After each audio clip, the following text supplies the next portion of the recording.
right, welcome back to another episode of the Full Fledged Podcast with your co-hosts Justin and Brooks. Brooks, say what's up. What's up, everybody? Today we have a very special guest. We have, a guest in general is special for us. So just having anybody on is a big occasion. But this one's really special. So without further ado, Evan from Striver Gear. Evan, introduce yourself. My name's Evan, like you said, from Striver Gear. I'm the owner of Striver Gear.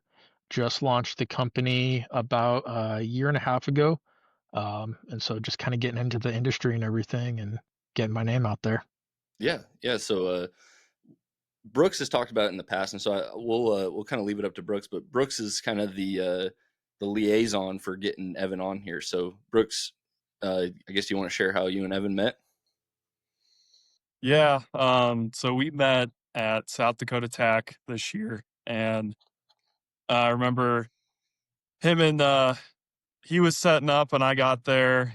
He was like finishing up his booth, and I got there. I was trying to set up because I was a little bit later, so I decided to take the scenic route up to the Black Hills, and him and Steve were talking. Steve from Scree, we're talking and everything, and I introduced myself and all, and kind of just tried to set everything up, and then the next day talked a little more, and then by the end of the weekend, like next thing you know, I'm all in on Striver Gear. So, and then he goes, we got a Gen 2 coming out. I'm like, now I got to get that too. Like, damn it. Yeah. Oh yeah, that was awesome though. I mean, it's cool connecting with guys like you in the industry and just getting to meet everybody and see everybody else and everything at all these events. So the events are really cool places to be at. Yeah, for sure. Yeah. And that was my first tech. So it was cool to meet Evan. I met Steve from Scree. Met a couple other people, but like Evan and I were right next to each other and we were talking a ton. And obviously like he had his business he had to do. When people came up to 10, I did mine. So with Caribou Gear. So yeah, it was a good time. I know it was, remember Evan, if I'm correct, it was kind of slow for everybody that weekend, right? Yeah, it was. It wasn't a ton of people there. So I mean, the traffic in and out of the vendor village was fairly slow, but you never really know with certain events. Like sometimes there's just people left and right all day long, and then other weekends you just kind of gotta hit or miss. So that was a little bit of a slower one. Yeah, it was. Like the thing I noticed I really liked about, well, Gen 1, when we were talking about Gen 1 at the time, I like the disconnecting from the actual harness itself, and how you could just set it down anywhere, and like you can attach, like, I don't have the phone mount. Actually, I do. You could attach the phone mount to the actual harness and have that with you while you're going in like spotter stock or whatever. And just the easeability of it really sold me. And it was comfortable too. It wasn't, because I mean, I've tried on binos out there that were like kind of uncomfortable, and I was like, I don't know. Like I used to run a Kafaru, and when they came out with the new Mesa harness, I was like, oh, this is great. But then I found yours, and I was like, I feel like this is better. It's more modular. It's it's better for the backcountry. Like, nothing against Kafaru, but I like that one a lot. But it was more simple, if that makes sense. Yeah. Oh, So, absolutely. I think that's kind of the whole thing with the design of mine is that it really allows you to do what you're going to want to do with it because every single person out there is going to be a little bit different and have a different way of wanting to set their gear up. And with having a system that's extremely modular, um, it allows you to pick and choose how you want to do that. And then it gives you the added benefit of just taking the pouches off of the harness and not always having to carry that weight on you or have all that bulk in your way at certain times. Um, mm, so yeah, it gives you options is the biggest thing with it, with all the modularity to it. mhm, Yeah. And, yeah, so Brooks is obviously in Colorado. I'm in Nashville, Tennessee. But so like, I'm not Western big game and all that. And so, but I was looking at it and it's like, man, that would make a lot of sense for a tree stand type of guy too, because you get up in a tree, and I'm a saddle guy, and you got all this stuff that's right in front of you, and your tether and all that's right in front of you. A lot of times you don't even want to be actually wearing your bino harness. And so just to be able to, snap it off, and then when the hunt's done, you can just snap it right back on. Like I don't have one yet. I'm gonna be putting in an order, I promise, because like I'm fired up about it. But like just to snap it on and snap it off, and like the phone mount, all the stuff that you guys are talking about here, like it's more than just Western big game guys. Like it looks like any hunter, rifle or archery, could obviously use it and find a need for it. Yeah, absolutely. I think that was one of the coolest things for myself was that I'm primarily a Western hunter. I've never done any other type of hunting really other than Western hunting. So I designed this all based off around what I wanted. Yeah.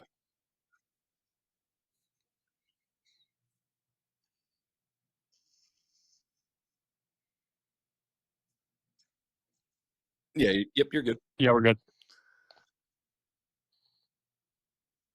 As a Western hunter, it was something where it was purely for me and my style of hunting. But then seeing the Eastern guys out there and getting it in their hands and then hearing how they're using it, and it's just a completely different style than what I'm used to, but seeing the benefits that comes from this harness.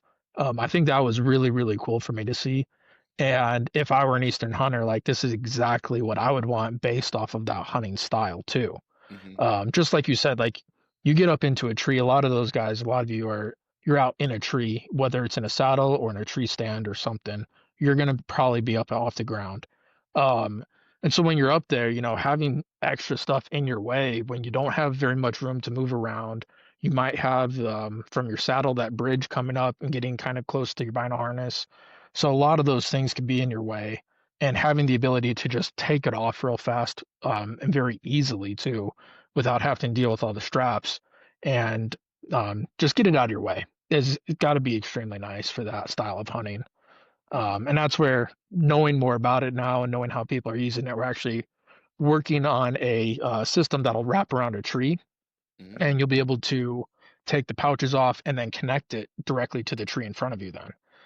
So you still have access to all your gear right there Hmm. while it's off of your body, so you can still move around freely and not have anything in your way. So I think just the versatility again, it was designed according to the way I wanted, but it works in way more ways than what I've even discovered yet, basically, Yeah. which was really cool. No, yeah, that's awesome. I mean, the biggest thing that I've noticed in other bino harness systems, and I've only ever had like two. Like I've used the ones that are just stock, like you buy the Vortex, and they come with like their stock bino harness, and then it's slightly upgraded from there. The attachments and your rangefinder holder and things like that, like some of those just are not as sturdy or convenient. Like the one that I have on my bino harness right now, like it'll just randomly come unclipped out of nowhere, and it's like really frustrating. And you don't want that to happen in the middle of the, like on a hike into a spot or something like that. You don't want to all of a sudden get there and realize, oh, my rangefinder dropped who knows how far back. And like your system just seems a lot more um, sturdy and reliable, I would say. Yeah, I mean that's one of the things like when designing all this is that it's going to really hold up well for all conditions. It's going to be really something that you can use and abuse, Hmm. and it's going to hold shape. So the more you hold a shape for the structure itself, the easier it is to access your gear a lot of times, kind of depending on what it is that you're trying to hold. But like a rangefinder, for example, a nice structure, and then the opening and closing of the lids, making sure they function smoothly and they are able to stay open, stay out of the way, just easy access for everything and all that stuff. Um, if everything doesn't work together in the system, then you're not going to want to use it because there's going to be a flaw that just prevents you from running smoothly in the field. Hmm. And when you're in the field and you're out in that hunting situation, you don't want to have to be thinking about, is it going to hold up? Is it going to work this way? Or am I going to have to compromise what I'm doing in order to make this gear work? And I think that just having the gear that is always going to work for you and not hold you back for what you're doing is the most important thing. Yeah. And that's what I tried to design around. Yeah. That's awesome. That's awesome. I guess, are there like any like key features that you think are like, underdogs, like not talked about enough on the system? Um, I would say like the biggest thing is probably, I mean, the quick release is obviously the biggest thing. I think beyond that would be the way you set it up, because I think there's a lot of different styles on how you can set it up that a lot of people aren't taking advantage of. And I think it's because it's such a new system that you're not seeing it done out there and Hmm. you've never tried it yourself. So you don't know if it would work and you don't want to necessarily leave certain gear behind, because when you have a pouch or when you have a pocket to put something, typically you're going to fill it and you're going to use it. Hmm. Well, it kind of becomes that thing where sometimes less is more. And if you're like, when I'm going to be going out antelope hunting here this next week, well, I am going to be out in a wide open field and I might use my binos to initially glass something up. But then from there on, I mean, the field's wide open. Like, there's no thick cover. There's almost no reason to have binos when I'm trying to get in close with my bow. Hmm. Like, my little rangefinder is enough to get my range, and then I can probably see whatever I'm going after with my naked eye. And if not, the rangefinder still gives me that option to zoom in a little. Yeah. So just carrying just the rangefinder in my phone is going to be a big benefit where I don't have to have all the extra bulk, all the extra weight, all the extra gear just in general. And I can minimize all that. But I think it's something where nobody hunts that way and it's not thought about very much because nobody else has a style like that. Hmm. So I think that's something that is just, it's going to take time for people to recognize and try out and see if they even like it. Yeah. Um, because it's kind of one of those things too, where it's like, do I really want to go walk a mile away and not have my binoculars on me? And for some guys, they're not going to want that. Hmm. But it's going to be different for every situation. Like up in the tree stand, if you're in thick country and the farthest you're going to be seen is 100 yards every which direction, you almost don't have a need for binoculars, in my opinion. Hmm. They can definitely be helpful, but they're almost not needed. And so again, it comes to that situation of why not carry just the rangefinder and have my phone right there also. Yeah. Just minimizing things. And I think that's probably the biggest thing that's not necessarily utilized always, or even the quick release feature itself sometimes isn't. It's really convenient, and when people do use it, they love it. Yeah. But I think when, especially like as a backcountry hunter, you hike in a few miles, let's say, and while you're hiking, you typically stop, you take a break or two every now and then. Sometimes you don't. Sometimes you're just beelining getting in, but a lot of times you're going to take a little break along the way, and you might glass for a minute or something. Well, while you're taking that break, a lot of times it doesn't make sense to hold all the way to your backpack. So you'll set your backpack down, but then typically you're married to your Bino harness. You're not going to undo that, and you're not going to want to take it off. But when you have the quick release feature, it's really easy to just take that off, and it allows you to remove that weight, which it's not much, but it is removing weight from you, and it's going to allow your body to recover faster for Hmm. just feeling better out there, as well as letting it air out a little, because typically you're going to heat up, and that's going to let you cool off even faster as well without having the weight pressing against you. Um, and I think that's something that's probably not utilized as much yet. But again, I think just over time and the more people use it, the more they'll realize the benefits of that, Yeah. the system in a whole like that. Now, I think anybody who's worn a Bino harness for more than an hour, like consecutively, they know that feeling of just like wet sweat on your chest, and it's like to get that to get that off, even for like 5 minutes. It's like jumping in the Yeah. AC after you've been out in the heat for all day, and it's like, oh man, this is such a relief. So no, I think that's a great tip that you know it's so quick and easy to take it off and put it back on that, like you said, if you're taking your backpack off, you may as well take that off, air out a little bit. If that's your whole purpose is to air out and lighten up, may as well. Yeah, Mm. exactly. Yeah. Nice. Yeah. So you talked about you got an antelope hunt coming up. What's what are Yeah. you talking for that? It's so in Montana we have what's called the 900 series antelope tag, and basically it's an tag that you can draw, but you can only archery hunt for an antelope then. Mm, And so I drew that tag, and the nice thing about it is that with that tag too, typically for a rifle, you're going to be stuck to a certain district. Well, with this tag, I can bounce around between a whole bunch of different districts in the state. They're all like you kind of got to watch them and see which ones you can, which ones you can't. But for the most part, you can hunt a wide majority of the districts out there. So it allows me to really go and figure out just an area where I know where there's antelope at, and I can go and put some stalks on with my bow. So yeah. I'm going to try and get out this next week for maybe a day or two, or 2 or 3 days maybe, and put a couple stalks on. And usually it's a lot of fun, but like last year, it's just getting in close on an antelope is kind of another game because it is a wide open field, and if you're not sitting in a ground blind or sitting a spot, it's really tough to spot and stalk these antelope. I Yeah. mean, I've had scenarios where I pull up in a truck and I'm 1,000 yards to a mile away from the antelope, and they just take off running, and it's like I haven't even got out of my truck yet. You gotta be kidding! Like, Yeah. so you you never really know how the antelope are going to react, but it's a lot of fun because you can just put on a lot of stalks a lot of times Hmm. throughout a day. Like I might put on 5 to 10 stalks in one day on all different antelope. So it's a lot of fun going out there and chasing them. But closing the distance, I feel like anything under 100, 120, which is typically about where I would get last year every time, that last little distance is really, really tough spot and stalk. Yeah. So Yeah. it You're gets you're just hoping for frustrating. one tall sagebrush or something just to like get me in there 5 more yards.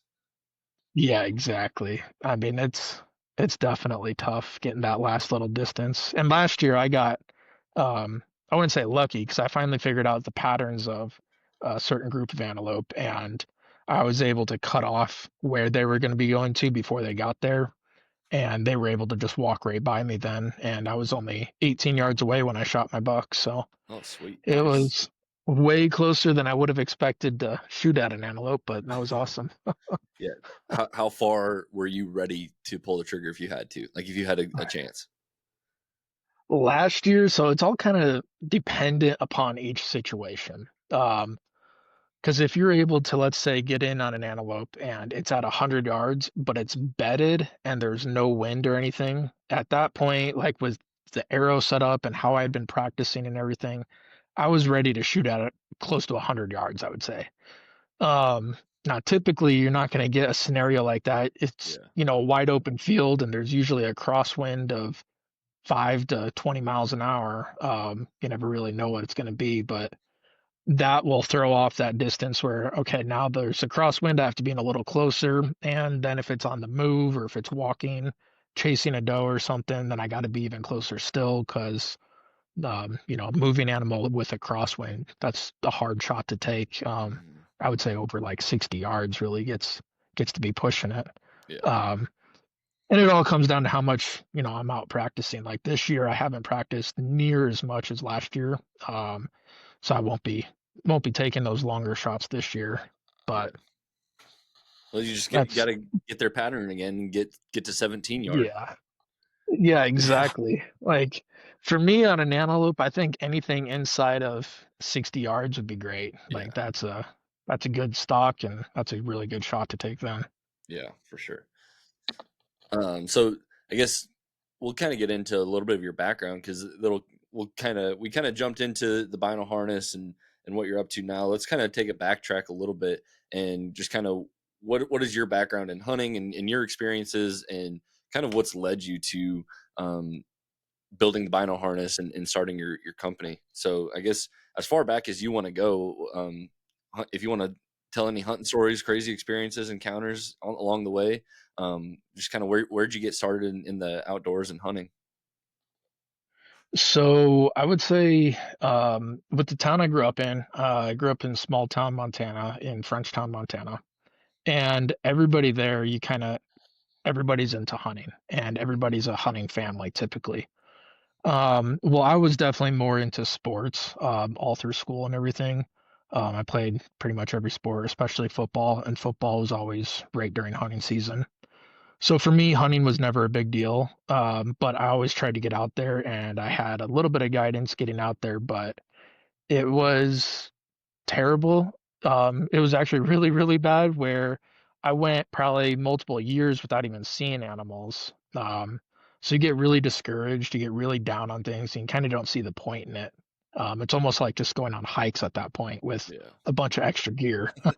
Um, so I got really down on all that, but then I ended up going to college in another spot in Montana, where it was a very prominent hunting town as well.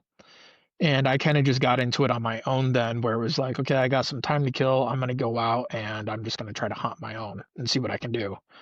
And I ended up having a lot of success on my own. And one of the things that I found success in was not following what other people say to do. Um, because like you hear a lot from a lot of these other influencers or these other big time hunting guys or even just your buddies and stuff, and they'll tell you certain things, and a lot of it's accurate and has a lot of truth to it, but it's not going to work for everybody, is what I found. I found that everybody's going to have a different way of hunting, a different style, and all that really matters is that whatever you're doing is making you successful. Hmm. Um, and so I just found that in a little bit of different ways. And I think the biggest thing is just spending more time in the field in general. The more time you're able to be out there, the more likely you're going to be successful at some point. Yeah. Um, and so I just ended up really, really enjoying that. That was like the first year right out of high school that I was able to fill a buck tag and I was able to um, just really enjoy myself out there, getting to learn the land, learn how to do things, and just putting a lot of miles on the boots. And so I had a lot of fun doing that, and then just got more into it. And one thing that kind of helps get you more into it, which in a way is a bad analogy, but it definitely does, is buying more gear. Hmm. Because the more gear you buy, the more likely you're going to want to go use it. And so when you want to go use it, you're out there. And when you're out there, you're going to be more successful. Hmm. So it kind of all plays together that way. And what I found then was just over the years of being out there more and more, I started piling on more gear and finding what worked for me, what didn't, testing a lot of different things, and kind of realizing too, I think that you really, not always, but you pay for what you get most of the time. Yeah. And so I went from a lot of cheap gear to higher end gear, higher quality stuff, and it really started paying off for me in the field, just keeping me out there longer. And the longer I'm able to stay out there, the more success I had. Just kind of all went hand in hand. And so that's where it kind of just got to the point where I started noticing certain things. The Bino Harness was one of them, where I kept taking it on and off so much that because I started to realize that the more I could take it off, the more comfortable I was. And the more comfortable I am, the more I'm able to stay out there again. So Right. um, that's where I kind of started realizing, I had a little bit of a problem with the way you have to take them off and put them on, and you're always getting tangled in the harnesses. They're a pain to put on and off. And I just decided I wanted to have something that I didn't have to do that I could basically just take the pouches and attach directly to my chest and take them off throughout the day. And there was a whole bunch of other scenarios where that kind of played into working for a different thing. And I just decided I wanted to try to make my own purely for myself. And I actually started trying to sew stuff up myself and quickly realized that I'm not any good on a sewing machine and could not do that. Um, so then I kind of took it a step farther and I started contacting some engineers and was like, I wonder what it really takes to like make a legit product. Um, so I did that. I started going down that route, and I quickly realized like if this was something I was going to do, it had to be something that would have to turn into a company purely because of the amount of money I was going to have to put into it. Hmm. And so I talked with a lot of other guys, and I kind of brought the idea up to a lot of my buddies before, and they all thought it was awesome. They all really wanted one. They thought it'd be really cool if it turned out. And so I was like, okay, I'm gonna try it. And basically that's where it just started making the leap over and over again. And each time it got a little bigger with the amount of money I had to spend to invest into all this. And Hmm. um, that's where it really took a lot of risk, I'd say, to get started. And then from there, it was a 3-year process of designing everything because it went from this simple idea of releasing the pouches from the harness to realizing there was more that I could be done with it and making it, comfortable, distributing the weight correctly and the way it fits on your body really had to be something that was going to be very nice. Otherwise, no matter how it functions, you're not going to want to wear it because it's not comfortable. Yeah. So that was a really big step in at the beginning. And then from there, making sure every little aspect functioned, and then like adding on like the extra little features of the modularity, I would say, and making a system that everything can work together and will allow you to set it up in different ways. And then even looking ahead into the future too, because it was like a lot of the stuff is already set up to where even now in the future, there's still so much more that can be done with it purely Mhm. because of the way it's been set up to accommodate things in the future. Mhm. So I had to do a lot of thinking of how to make all that work as well and how all those designs would all come together. So it wasn't at first, it took 3 years of designing the one product, but while doing that, I had to also design a bunch of other products in order to make sure they would work together. Yeah. And then from there, it's just been trying to get it out there and, get a website going and learning how to start a business and start everything and get everything kind of rolling. And that's been a big learning curve, but it's been really good. It's gained a lot of traction, I'd say, especially recently. It's really starting to take a lot more traction. And I made this revision to the new one, which like Brooks, you got on there, and the Yep. uh, the new one, I took a lot of customer feedback, a lot of my own, and I released this new one at the ATA show this year, and it took second place overall. So it was just like a little bit of a rewarding feeling of knowing now too that it's not just an idea that I had and think is good. It's also getting that confirmation that other people like it too, and that Yeah. it actually is a valuable product for people in the industry. Yeah. And No, so, congrats on the second place on new product of the year, right? yeah, yep, Yeah, that's a huge accomplishment. That's awesome. I appreciate it. Yeah, it's really cool. Yeah. No, and like you said, that like it has a great foundation for lots of new attachments and accessories and things like that. Because I guess you can you kind of walk us through what different accessories and attachments are available now? So at the moment, we have a rangefinder pouch, a phone pouch. We have a new zippered side pouch, which has a Velcro face to it. And on that Velcro face, you can add a small bullet holder or a little mouth call holder. Um, Yeah. and those are pretty much the only accessories right now. Um, do have a new one we're about to release too.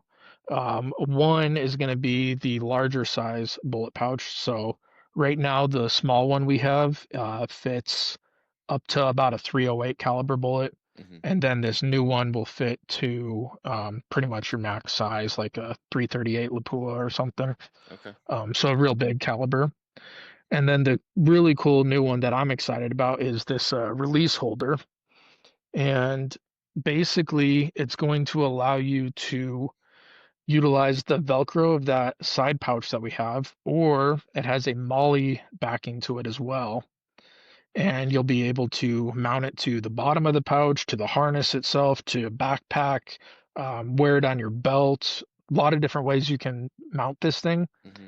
And then it just fits basically almost any, from all the ones I've tested, it fits pretty much all of them out there.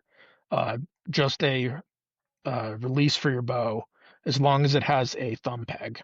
Okay. So it can be a hinge release. The hinges are a little tight, just because of the way their design is. They're going to be a little bit tighter, but they will fit in there and pretty much any thumb button overall, especially all the big names. Yeah. And it just slides right in, and then it's got a little locking piece on top that you can put over the thumb peg. So when you're hiking around, it's not going to accidentally pop off out of there. And then it just slides in and out extremely easily.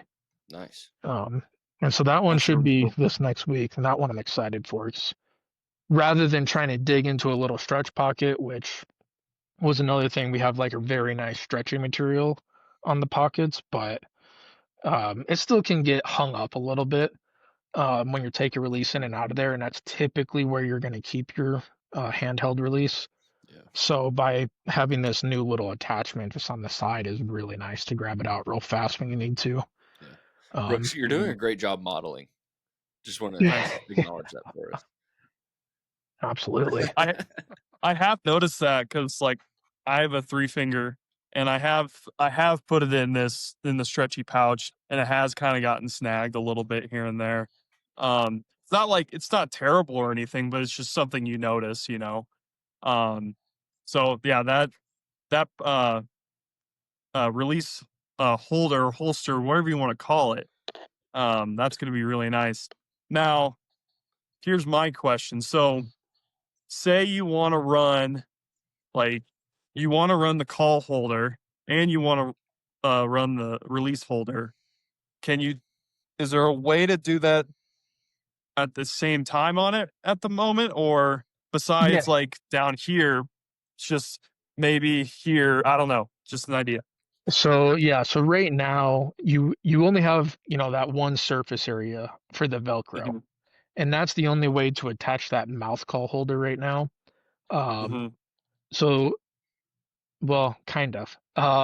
You could put this on the bottom of the pouch, but if you didn't want to have it hanging on the bottom, what I would probably do is Velcro the release holder to the front of the Velcro and then take the call holder and you can actually Velcro it to the inside of that zippered pouch then.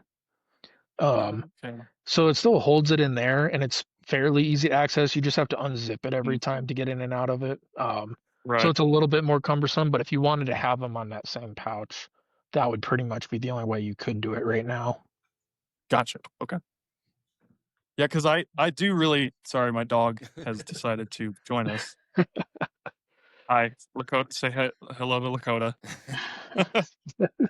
Hi. Yes, I know. Um. Yeah. Okay, I get it. Yes. Hi. Sorry. It's just she wants her attention right now. Um. But I do really like this. The call holder. And I used it this past weekend scouting, just practicing and everything. Really, just out in the woods and it is really nice just to have it right there, and I can just slide in and out, no problems, no issues. Because I know you have a couple call holders where you like throw it around the neck, but at the same time, if you throw one around the neck, it's kind of in the way of your binos because you have to like, okay, Conan, I get it. Um, and you get like the one around your neck and it's like hanging over your binos, so you have to move it to even access your binos. So this is like really nice, just right here and no fussing with anything, just flipping it up, grabbing a call and you're good.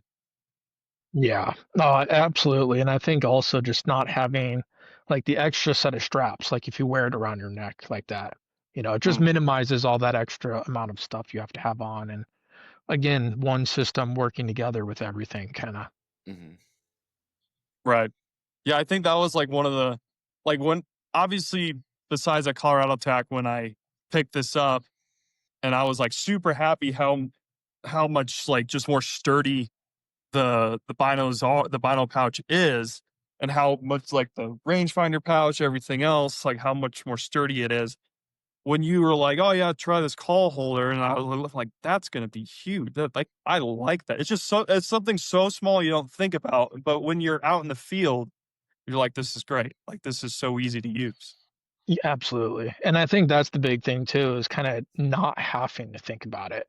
Like the less you have to think about something, the better it is for you being out there in the field where you're not digging in a pocket trying to find the right one or wearing an Mm, extra set of calls on your neck and if you accidentally forget them, it's just all right there. It's all in one system. You don't have to think about it.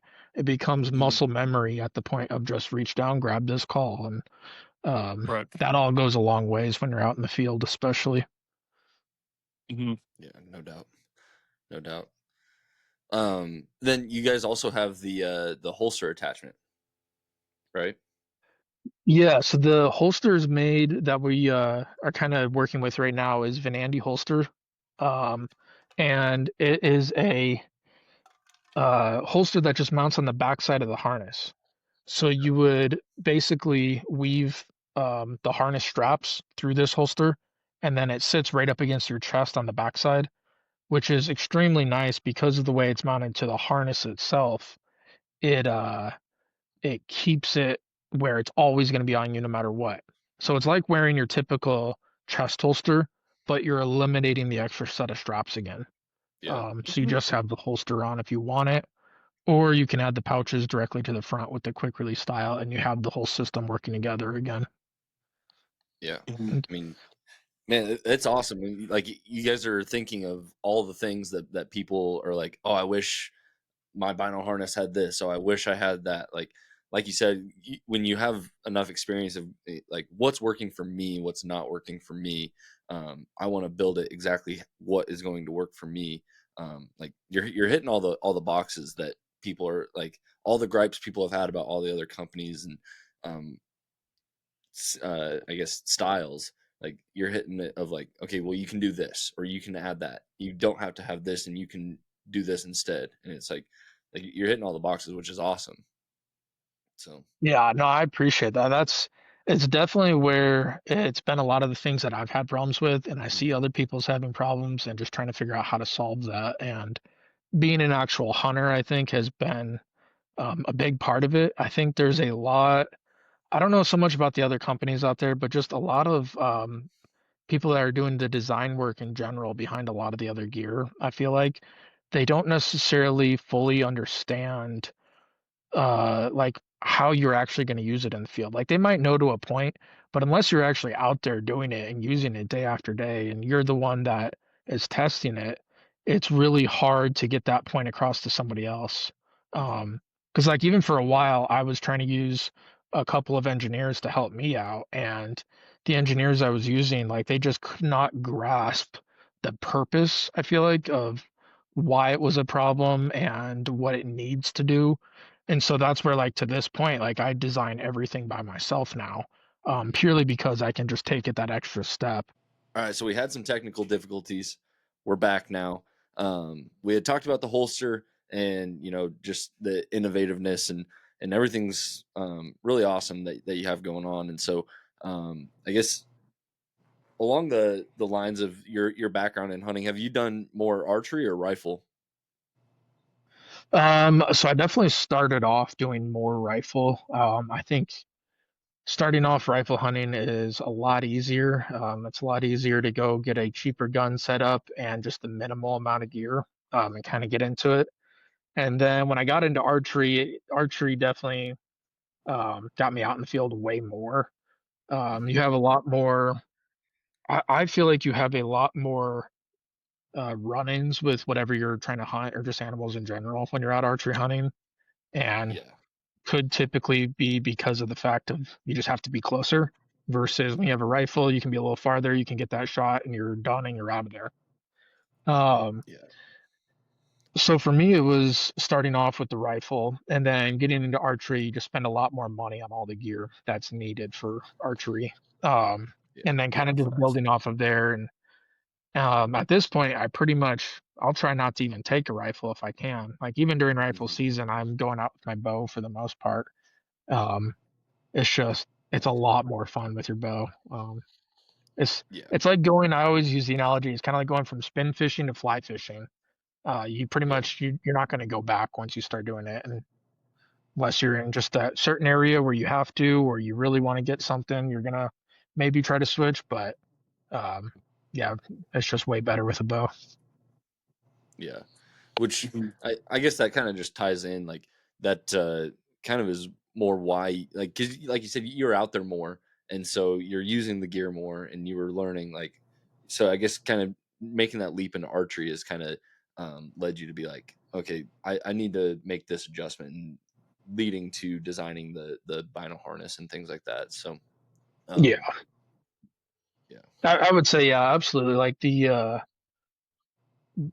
I think the main reason for all that would definitely be because of starting archery hunting and just being in the field so much more.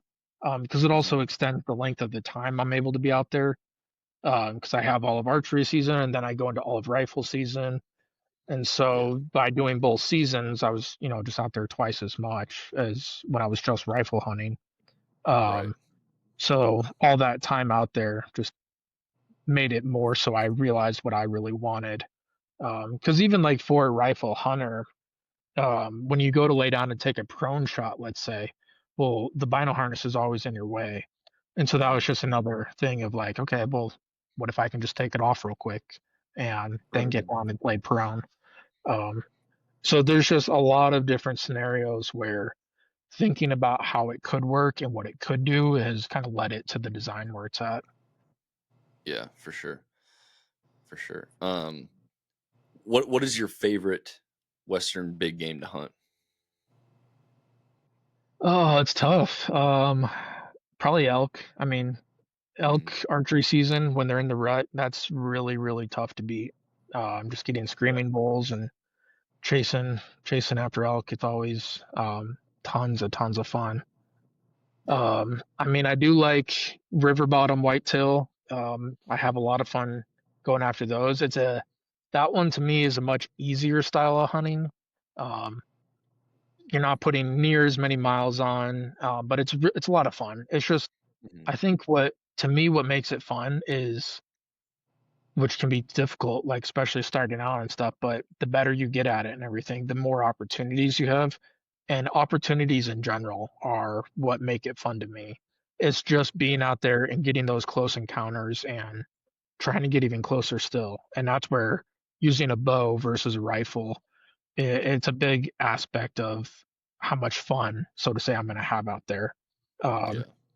I've been saying I'm going to do it for a long time, but I haven't is I really just want to go out even with just a camera and not even hunt as far as trying to kill something, but just purely get in as close as I possibly can and get some epic shots during the rut or Hmm. while deer are running, while elk are running, antelope, whatever it is, and just getting in close and you still get that same sort of feeling. But then I think the hunting's nice because you have the reward, and especially if you like the meat too, which I love all the meat, and Yeah. being able to feed your family and everything, and you kind of get to live it out more than just that one time. And so you Hmm. get to, make a great meal out of whatever you're eating. So it all kind of goes hand in hand. But I would say elk probably are my favorite just because chasing bugle and screaming bulls is a lot of fun. And the size of the bodies, and Oh there's yeah. big animals, so it makes it a little bit more of an adrenaline rush when you get a 600-700 pound screaming bull come running in at you. Yeah. How many how many elk have you got in your lifetime? Three of them, so not very many. I didn't really start Or elk me? hunting. No. So I've probably like starting out, it was always going after deer and like elk were kind of, it's the great wapiti, like the mysterious wapiti, and you're never gonna find it. It's a ghost out there. And so learning how to get into hunting and chasing elk was like, oh well, if I can get out there and find them, that's cool, but it's not the goal. The goal was always a deer. It was always either mule deer or whitetail, and just going to get a Mhm. buck. And then I think the more serious I got about everything and going out with a bow, especially when you're able to chase them in the rut. Because without chasing them in the rut, it is really difficult. But when they're rutting and you go in the right spots and you figure out their patterns and everything, it's a different ball game. And you put on a lot more miles chasing elk. Elk love nasty country, and so you gotta really be out there in some nasty stuff sometimes. For sure. Mhm. What style do you go with for like I guess let me rephrase that a little bit. When you're going elk hunting, are you like a camp out guy and you're out for like a week at a time, or do you live somewhat close enough where you can go like not necessarily weekend warrior style where you only go out and like just leave the house and kind of putz around and whatever? Like what kind of style do you typically go out and hunt elk with? I mean, I definitely started out with more of just that weekend warrior. Some of the spots where I would go before were very close to home or close to where I was living at the time, and I could definitely just go out for the weekend, or even sometimes just after work or something. I could go get out for a little Right. bit. Um, but I'd say anymore, I try to get out for like a week at a time and go and camp out at a spot. Um, it all kind of depends on like the tag I have and if it's a general tag or if it's like a special draw tag on how close I'm going to be to where I'm hunting. Hmm. Um, because the nice thing about like Montana is, you can find them pretty much anywhere in the state. It's just a matter of finding them and knowing where they're at. And that's where over the years too, because I've been hunting now for like 15 years, fairly seriously. Um, I would say I've just covered so much ground of Montana that I am able to determine better areas to go, where they're going to have less pressure, which is getting very tough to do because of how many more people are getting into hunting. But Hmm. and then just also learning how the elk themselves react and where they're going to be at in certain areas. That's all just come with time, experience, and all the miles put on the ground out there, trying to figure that out. Um, Yeah. so it really can vary for me, but I would say for the most part, I like to try to get out for multiple days at a time, anymore. Just Right. again, the more you're out there, the more likely of being successful. Because if you do the weekend warrior style, you definitely can be successful, but you're only out there 2 days consecutively, maybe. And Hmm. in those 2 days, you might the first day not have very much luck. You might have some luck. And then the second day, you could be trying to find them, relocate them. You're unable to, or potentially the second day is when you find them. And so then you have to go back to work though, and you're working the whole week, and then you have to go restart the process again. So a Yeah. lot of times it's a lot more difficult that way versus if you're out there 1 week consecutively, you can, okay, they weren't here today. I'm going to go to this spot now and I'm going to try here. Or I watched where they bed last night. So now I can wake up early in the morning, get to where they're going to graze, and then hit them before they bed again in the morning. And just give yourself more opportunity, based off of being out there consecutively. Hmm. So. Yeah. You're gonna get a pretty good opportunity to get out there for elk this year, like more consecutive days, or what's that kind of looking like for you? I'm hoping to get out for a week, but with Yeah. the business, you never know anymore. Like right now, it's pretty much just me running things, so I've got to make sure I keep things moving smoothly and everything. But I'd like to try to get out for 1 week, and chase after them. Hmm. Hopefully, we'll Yeah. see. Uh, yeah. So, Striver is like your full time thing. That is that like all you're doing, or Yep, do you got any Striver like gear is side it things? right Or now. No, that's awesome. nothing at all right now. Just that. I just started doing that since January this year, actually. Been actually on the road for, I'd say, the better half of this whole first year. I was probably on the road more than I was even home. Purely just out grinding and trying to get the name out there and make sure I was at as many events as possible, sharing it with people and showing it off. And it worked Hmm. well for sure. It's just been a long time of doing that, so I am done with it for a while and I need to take a break. So it's nice Yeah. being home and getting to relax a Yeah. little, wind down, and then going into hunting season, get to hunt now. So Yeah.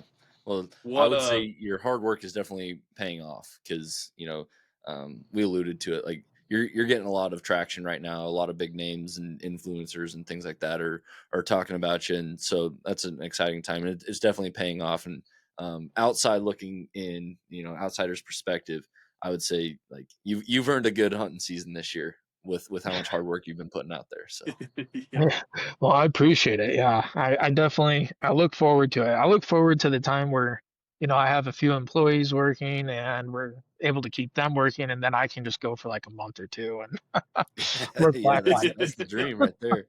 That's the Yeah, dream.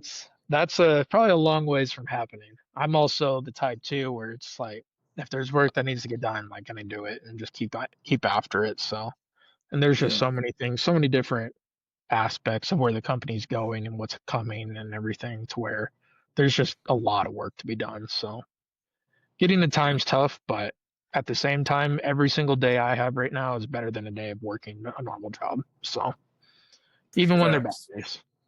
days. Yeah, no doubt. You got any? I know you said you were done with shows for a bit, but are you planning on going to a couple next year? Yeah, next year I'll probably definitely cut back on my schedule from what I did Mhm. this year. This year was a lot. Um, that'll all kind of depend too on, if I have another guy working for me and he's able to go do the shows and I can stay Mhm. back. Or yeah, I don't really have anything set yet. But I'll definitely be at some shows. Some of them will be indoor events at the first part of the year and then maybe a few tacks again. Kind of just playing it all Mhm. by ear right now a little bit. Definitely don't want to burn myself out doing too Mhm. many and trying to keep up with all the online stuff and retail and everything. For sure. Yeah. It's a lot. It's a lot of those are long days. I mean, those two tacks were my first two tacks, and yeah, they're long days, but it's way better than working a regular job. Absolutely. Yeah. Yeah, I get to sit around and just talk about hunting and stuff now and why this piece of gear works great for hunting. So you can't really beat that. Yep. Yeah, for Yeah, sure. you can't. Uh, It was. well, I'll go for it, Brooks. Oh, I was just gonna say it was kind of funny. You were set up to another. You were kind of set tack Colorado in Durango. You were kind of so like we were pretty close, but you were set up by right next to another Bino Harness company, and then right next to me, you were another like one of the more popular Bino Harness companies. It's kind of funny how it's all set up like that at Yeah. TAC, and just trying to get people to go from like, hey, why don't you just check out this instead? Yeah. It's all fun. Oh yeah. I think that's the cool part though too, especially like for anybody listening, like if you haven't been to a tech event, you have all these really awesome companies that are out there and different types of gear and like even just the bino harnesses alone, like you said. Like there was at that one event, there's probably 4 or 5 different big brand companies that were all there. Mhm. And if it's something where you're looking to upgrade or maybe your gear just hasn't been working quite right for you, you're able to go walk around and shop between all of them and then get the feedback directly from the guys that work at these places and they're going to tell you why their product is better. Versus if you go Mhm. into a store, like obviously you can put your hands on it, feel it, see if it works, but not all of them are there and you don't necessarily always have the right information, I would say, for about the products. So getting there at those events when the actual company is there, it's really cool. Mhm. And it's just cool to go and talk with the guys because they're going to have a lot of experience typically in the field, and so you'll be able to hear the reasons for their product working a certain way. Mhm. Yeah, exactly. And yeah, I mean, shoot, it was really cool that I got to meet you and Steve, and that was kind of you two were kind of like the dudes I really talked to the most.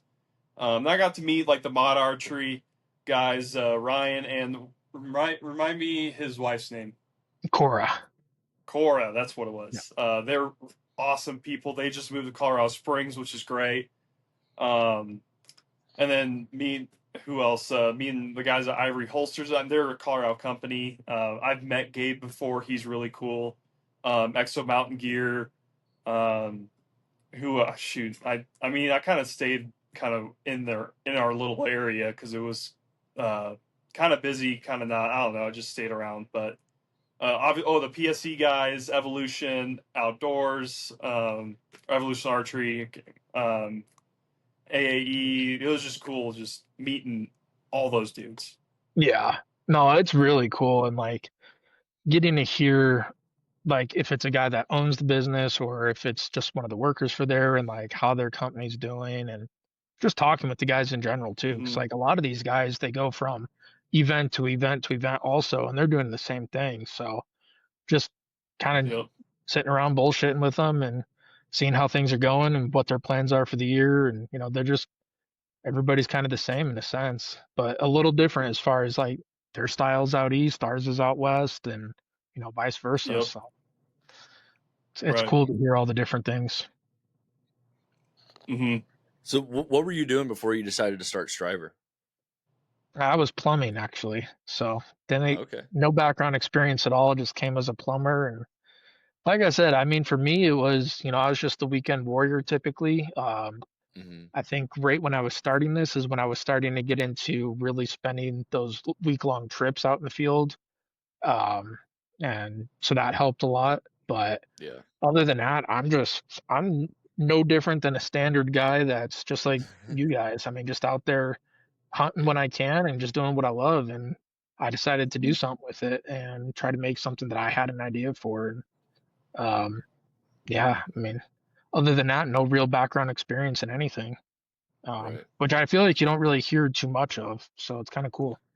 Yeah, no, you definitely hear a lot of like they grew up in it or not necessarily inherited the company, but like they've always been a part of something similar, and then they just kind of branched off a little bit. And so to hear a story of somebody coming from something totally different to like now this in the hunting industry and like kind of making waves pretty fast is like one, it's special to do it in the first place, but then to make waves is really cool too. So I Mhm. mean, you just got a lot of feathers in your cap going on lately.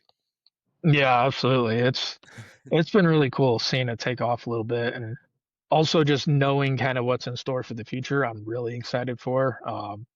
Yeah. I just want to see where it goes and what it's going to do. And either way, I'm going to keep doing it, and it's going to be fun. Unless it all fails, and then I'll go back to plumbing or something. There you go. There's There you always go. a No, job there. So. I mean, looking at it, the Bino Harness has the foundation for modularity out the yin yang. Like you can add all sorts of things, and like I'm sure you like I'm thinking of all sorts of things. I'm like, dang, you could all these molly attachments. You could attach things like crazy on there, and I'm sure you've got it all like all sorts of ideas going on in your head too. And like no, I think you have a great foundation, and the functionality. It looks like it's not likely to fail from my standpoint, my opinion. So you're in a great spot, I would say. Absolutely. That's the one thing I really focused a lot on too was, and that's why I came out with this second generation, so to say, pretty fairly quick, I feel like. And the whole reason for that was rather than trying to just throw more accessories out there and throw more products, which overall might be more beneficial to the business, I really wanted to set in stone that this one product had a lot of focus on it, and it really sets a foundation for where the company is going to build from. And so that's kind of Right. why I have this new Streamline series that it's really um, like kind of overcome all the little like very minor problems that the other one might have had, and just making Mhm. it a more solid product that people are going to be able to appreciate and really like. And then from here, now I'm able to actually start focusing on the accessories and building off of that. And that all just comes with the support from everybody. And the more people invest into my company, the more I'm able to invest back into the products and getting more stuff out there, which in Right. turn is going to make the customer happy too, because they're able to buy more gear that they like that works all together as a system again. And the way things just work together, and it's just going to make you happier overall with the purchase of the product.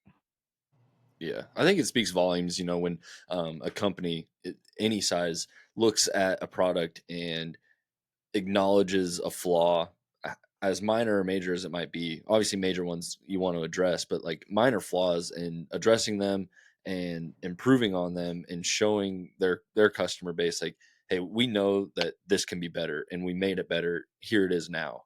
And some people are like, oh, wait, and just let it ride out for a year, 2 years, whatever. And I think it's something that people can really appreciate. That you can see where a flaw might be, and you come right out and like improve it. And then okay, now that I've shown that this can be better, now there might be an accessory that maybe can use some improvement or additional things or whatever, and you can just keep adding on and proving to the customer base like, hey, this is we're trying to be the best that we can be for you, because like you said earlier on, like you're investing more and more money, you want the best out of it. Like you want your money's worth out of it. So being shown as a customer that you care about what we're buying is really really good, really awesome. Yeah, absolutely. I think that's like one of the biggest things I have as a customer too is And knowing more about the industry and being the guy behind the stuff now, um, Hmm. it's if there's a problem and you recognize it, it's taking the customer feedback and actually listening to that and Yeah. trying to make what the customer wants. And there's never going to be a product that's perfect for every person out there. Everybody's going to have something a little different, but trying to do the best that you can and accomplish it to where if there is something small, even if it's small, you get it fixed and you try to do it the best you possibly can. Hmm. And then going from there, just um, oh, where was I going with that? Uh, No, I mean, but just like just the um, now I lost my train of thought. Like Oh my it's just goodness. it's good to acknowledge that you're a customer too. Like yeah, being that you're only in the Bino Harness side of it right now, like you're still a customer of all these other things like clothing and packs and things like that. And it's like, you're still a customer too. And so when you're looking at other companies and, to have the humbleness, modesty, what I don't even know the right word, but um, to look yourself in the mirror and say, or your product in the mirror and say, this isn't as good as it can be, and there's no ego to it saying, oh well, I made it and it's the best thing that that is out there, why would I want to change it? It's like, yeah, I mean, okay, yeah, there is still some minor flaws, I am going to make a change. And as a customer and seeing somebody that gets constant feedback, like same thing over and over again, and nothing changes, it's like, okay, I may as well switch to somebody else because they're not going to change. yeah, And no, to absolutely. I be able think to look that at your own stuff and say, I can improve. it's definitely, I would say, extremely difficult in a way to hear that there's problems wrong with it. But at the same time, it's one of the things that also drives me forward because Hmm. you put all this work into it. Like I put years and years of work into this and more money than I can count into all this. And it's like it's a huge risk. And then to hear somebody come and say, "Oh, well, it's not that great. Like I'm gonna stick with this other one because everybody says it's better, so I'm gonna stick with it." It's tough to hear stuff like that, but at the same time, when you Hmm. get the people that are saying, "Oh, this is great, but I wish you could do this differently," or "I would like to see this," or the little things. Even when someone really disses on the product, it just to me it kind of gives me that drive of, okay, well, how do I fix this, and what can I do to make Yeah. this better? And that really also moves the company forward too, in my opinion, because if I'm Hmm. not able to continuously make it better, then I'm going to be stagnant and it's not going to improve.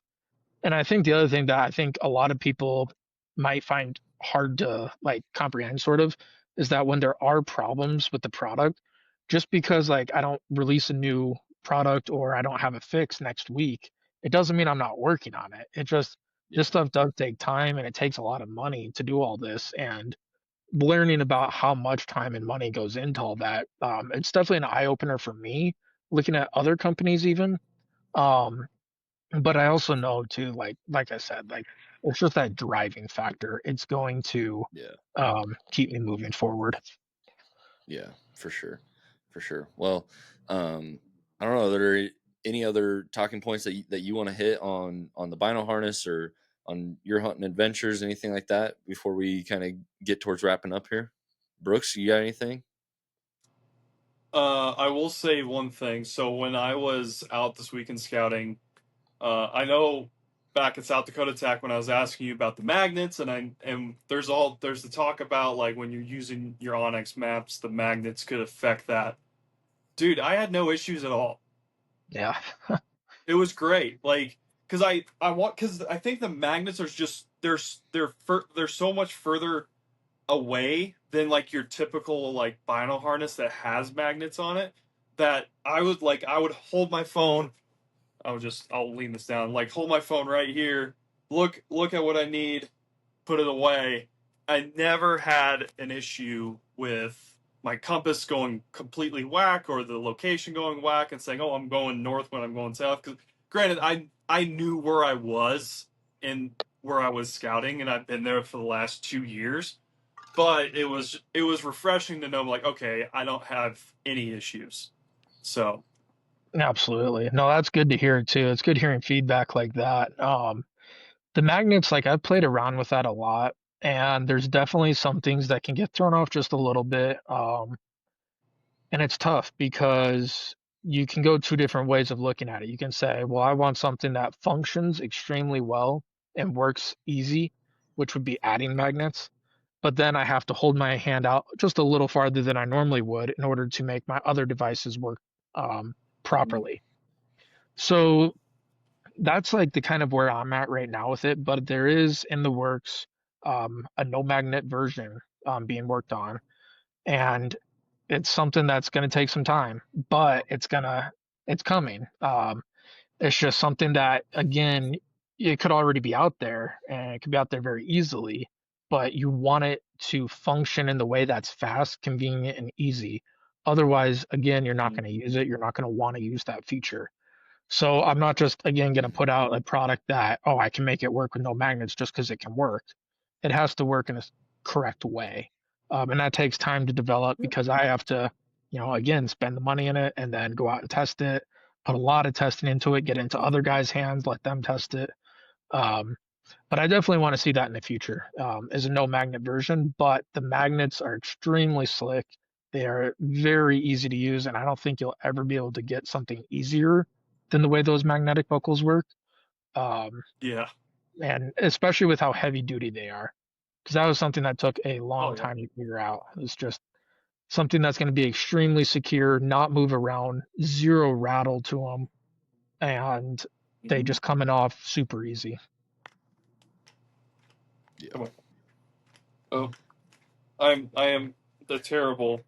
I'm doing this terribly right now. I'm so sorry. And I'm it just takes some not. I'm not practice. getting it high Right? enough. Yeah. Brooks, you were doing a great job modeling. You've been demoted to a B level B level. Sorry. We're model. we're on. We're back again. Sorry. I wasn't I So wasn't getting the hooks high enough. That's on me. That's user error. That's not the final. And that's where it takes a little getting used to because it's a different buckle than you've ever used to. And it's just that muscle memory Mhm. of like learning where it lands every time. Um, like in a lot of the videos people will see, I make it look like it's the easiest thing in the world just because I've done it thousands and thousands of times now after testing and Right. running it. yeah, So, but it is really easy when you figure it out and just spend a little time practicing with it. Hmm. yeah, yeah. So all right, Evan. Any big stories you feel like sharing? Any hunting encounters? Have you ever had any like wild encounters, like wolves or grizzly bears or anything like that? Um, Nothing crazy. Oh, I've seen some wolves a couple of times. Never had a shot at one or anything. And I've seen grizz, but only out of hunting season, which is nice because I mhm. really don't care to see them during hunting season. Um, Yeah. but nothing crazy. Overall, yeah, just I'd say I'm very standard. I'm nothing Yeah. special when it comes to hunting. I'm not on the low end either. I'm not like out there only once a year or something. But Hmm. I probably, especially now, I get out more than average. But I'm still just doing the same as everybody else. Nothing too crazy happening out there. Yeah. I'm always interested in like the close calls, close encounters, narrowly escaped death. Like I love hearing those stories. So like meeting new people, it's like I wonder if they have one that you wouldn't believe, but you never know. It's like Yeah, hitting the I jackpot only when have you come like across the somebody who has something like that.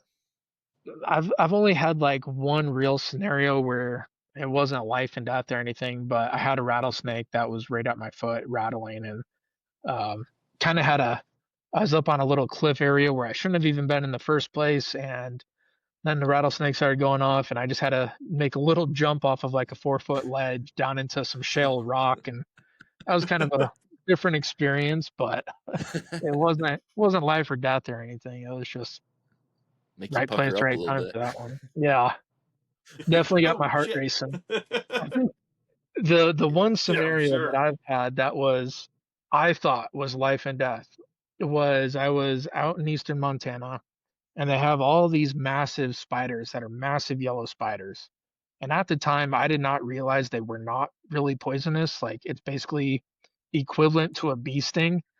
And they look nasty though. And I mean, they're like this big around, huge Jeez. things.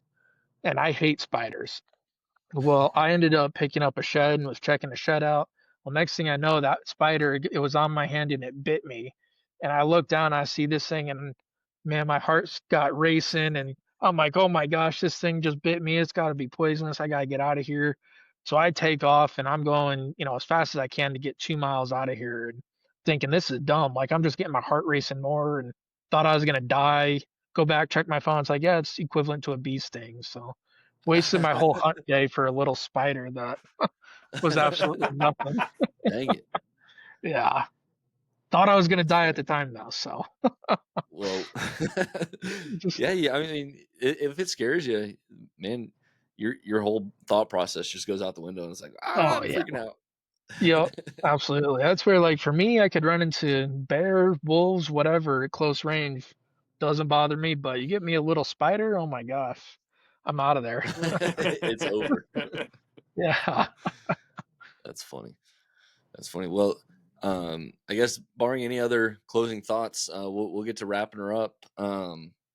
Any final thoughts there, Brooks, Evan? I'm good on my end. Yeah. Nothing I can think of. I We appreciate you covered it guys all. having me on and everything. Yeah, we kind of bounced around, left, right, up, down, but we got it accomplished. But I guess tell everybody where they can find Striver Gear, find you if you care for people to find you. But where can they find the Bino Harness and your socials, things like that? Yeah, so everything under social is going to be at Striver Gear. And then for the website itself, it's strivergear.com. So everything's real easy to find. Sweet. You want to go check it out in retail stores, it's in Shields, it's in a bunch of bow shops and stuff. So hopefully you can go and check it out in person and just see what you think. Yeah. Awesome. Well, we'll throw the links for those down below and the socials and the website, and definitely go check them out. Be looking for an order from me as well in the near future. Hopefully, we'll probably have to wait on another paycheck or two, but I'm really looking forward to getting one. So appreciate you coming on and sharing your story, and we appreciate the listeners for listening and viewers for watching. We'll catch you guys on the next one. See you. Appreciate it, man. Thank you.